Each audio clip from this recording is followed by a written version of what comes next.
La sourate 9 du Coran contient des versets qui ont souvent été manipulés par le djihadisme contemporain. Des actions violentes se trouveraient ainsi légitimées aux yeux de ceux qui les commettent. Or, une lecture contemporaine du texte du Coran produit le sens que les lecteurs d'aujourd'hui lui donnent. Mais le sens donné à un texte n'est pas intemporel. Chaque lecture est de son temps.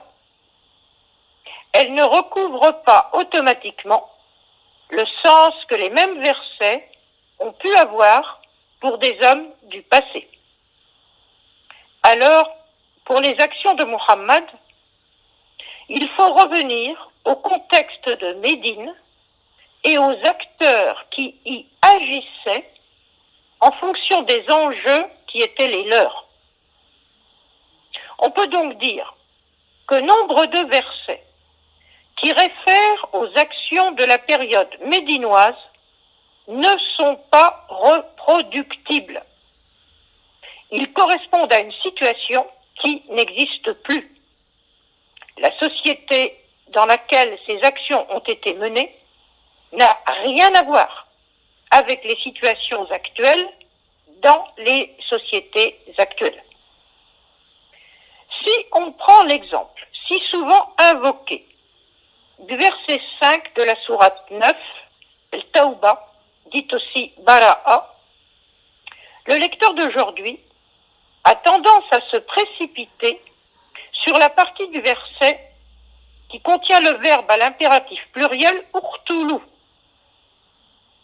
Or, ce qui serait avec ce verbe une injonction coranique de tuer s'inscrit dans un contexte que l'on aurait bien du mal à essayer de reproduire aujourd'hui. Le verset commence en effet ainsi. Lorsque les mois sacrés seront écoulés. On sait que dans la société tribale du 7e siècle, le calendrier traditionnel comportait 3 mois sacrés autour de l'équinoxe d'automne. Il s'agissait du 11e mois, celui des foires, qui rassemblait les tribus, notamment celles de l'Arabie occidentale.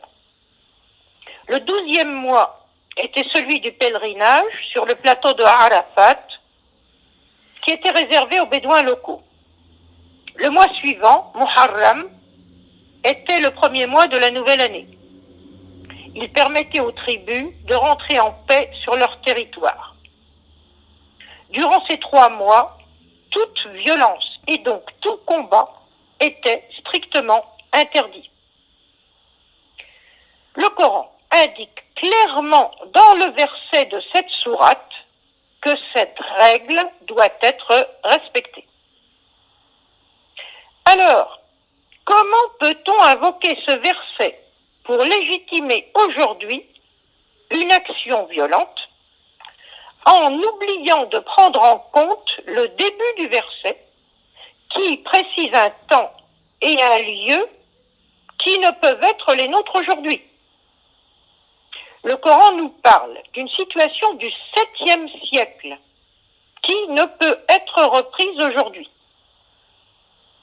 On ajoutera pour terminer que le verbe urtulu pose problème et qu'il faut sans doute lire à sa place qatilu, combattez. En effet, dans la suite du verset, il est question de discuter, ce qui ne peut se faire qu'avec des hommes vivants. Nous reviendrons bientôt sur ce problème de sens en reprenant la vidéo Qital, le combat. À bientôt.